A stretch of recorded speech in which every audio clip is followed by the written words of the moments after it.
Hello ladies, and welcome back to Boots Over Heels, a Southern Grace clothing podcast with me, your host, Jade, based here at Southern Grace's headquarters in Carrollton, Texas.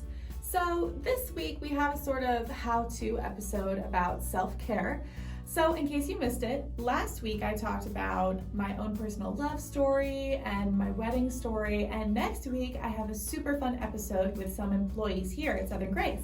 And in between, I wanted to talk about inner beauty and the importance of self-care.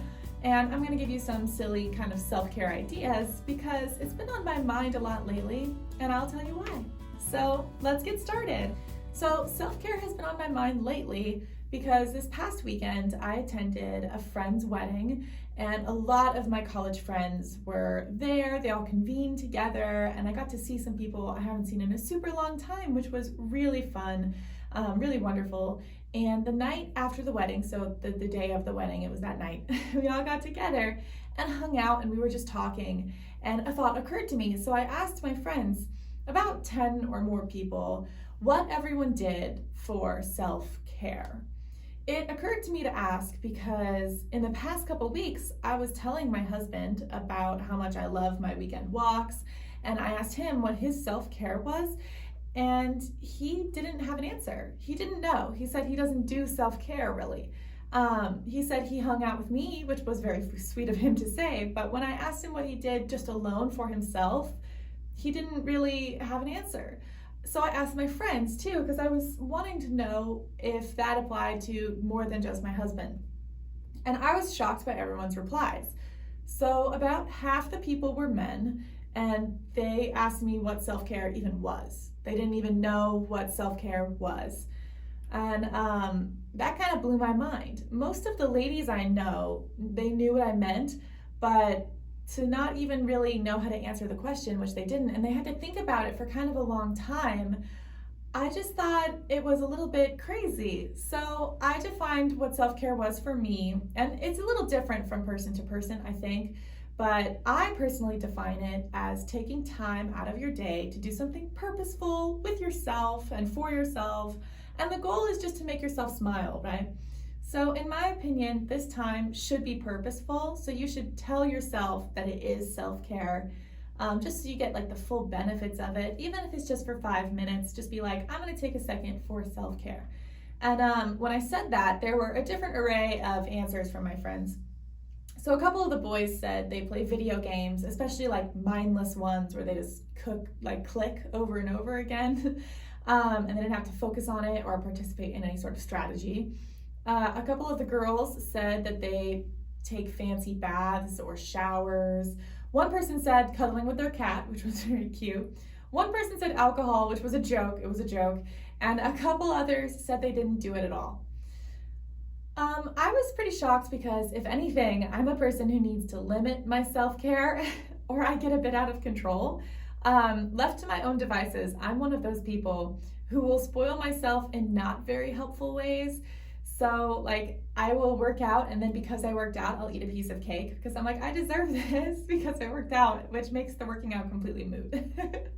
I have to be careful about my self-care and to schedule it and make it purposeful, or else, I do that kind of thing.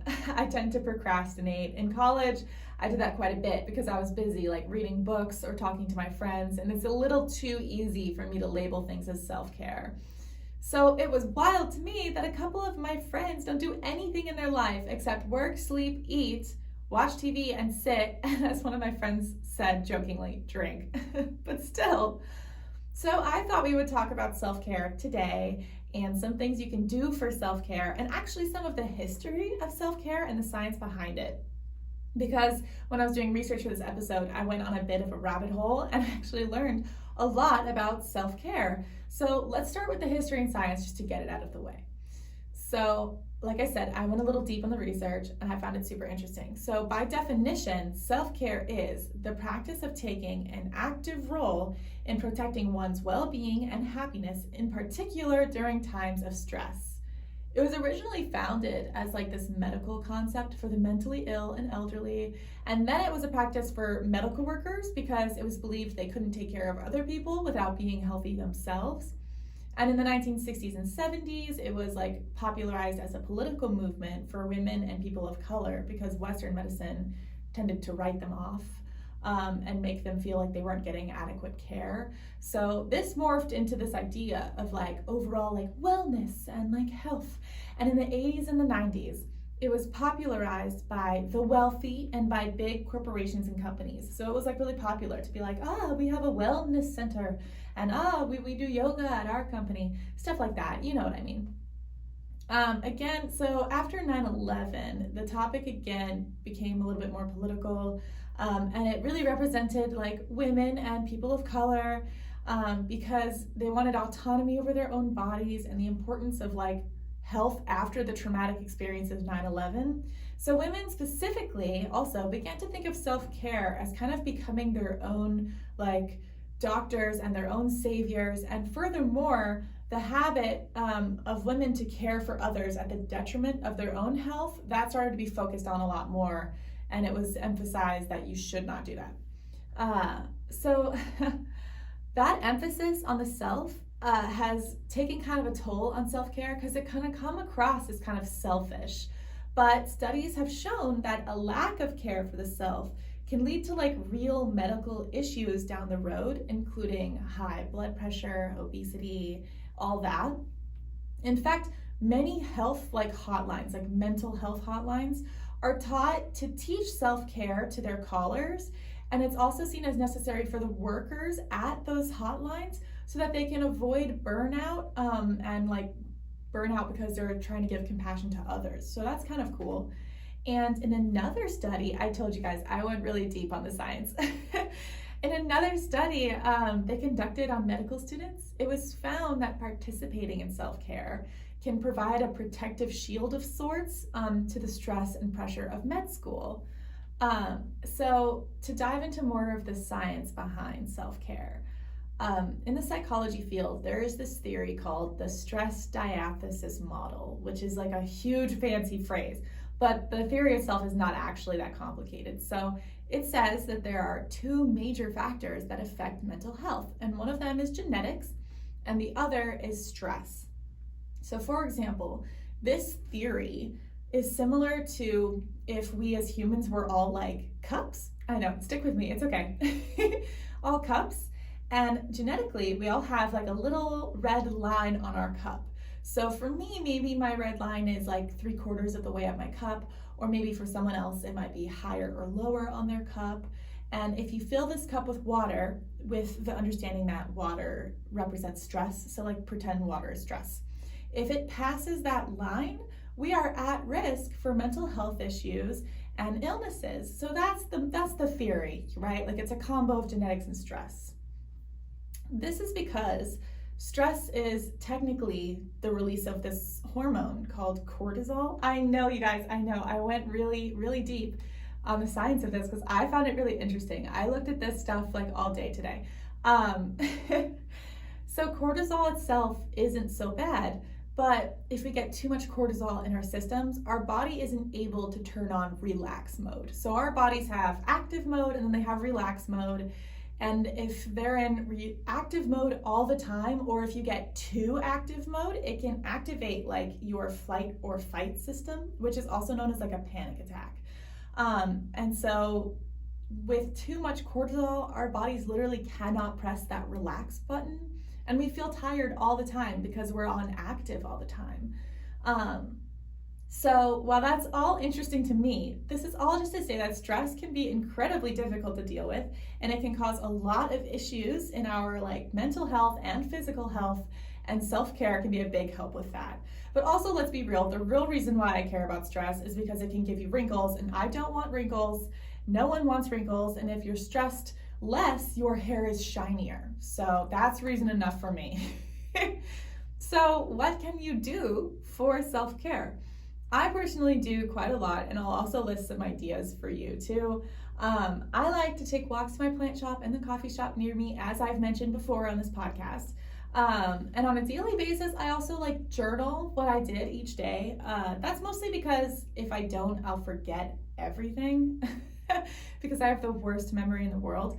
But I also do like lots of hair care. I do hair treatments at home. I color my own hair because I think it's fun. I think you have to be careful though, because self-care should be healthy for you.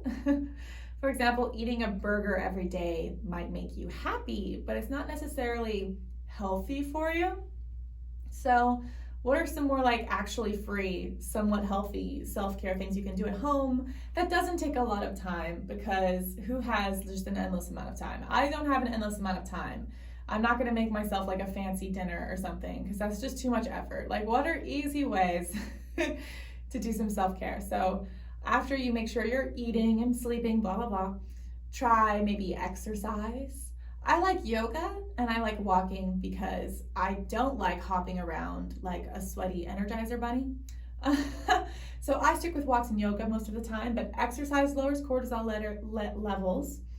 A weighted blanket. A long time ago, I made this blanket because I crochet, because I have too many hobbies. And I used so much yarn that this blanket weighs like 20 pounds. And if a blanket is 15% of your body weight around that area, it's considered a weighted blanket, and I love it. So 10 out of 10 recommend a weighted blanket. I thought of this. So instead of scheduling a relaxation time, why not schedule your worry and stress? Maybe every Wednesday at 5 p.m. you can watch the news and feel worried for like 15 minutes, and that way you're not just like actively blocking that stress all the time. I don't know. Try to go a week without saying anything negative. This is actually like weirdly hard, but it can lighten up your week because it trains you to look on the bright side. Don't bottle up feelings. Know when you're upset, but also try not to dwell, and just think of things that you're grateful for. Hop off caffeine because it makes you jittery. So switch to tea. Green tea is good for you. I'm not gonna do that, but you should if you can. I'm not gonna do that. Cuddle a pet. So I like to cuddle my cat every day. I really like my cat. I mean, she absolutely hates it, but I like it, and that's really what matters. So make a face mask. Face masks, I'm really bad at buying, but I make one out of like avocado, and that one looks insane, but it's part of the fun.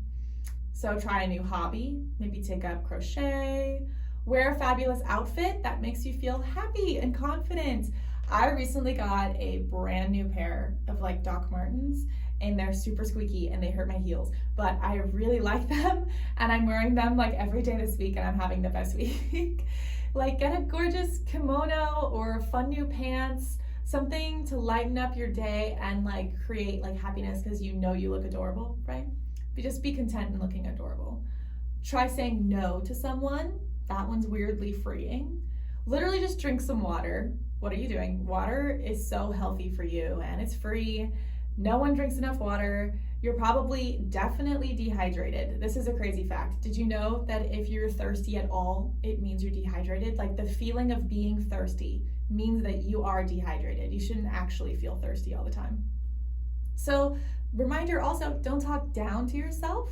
Would you say mean things to your dog or to your cat? No, because they're adorable. So talk to yourself the way you talk to your pet, because we all know pets are adorable and you can't say mean things to them. So talk to yourself like you're your pet. Here's something I like to do for self-care.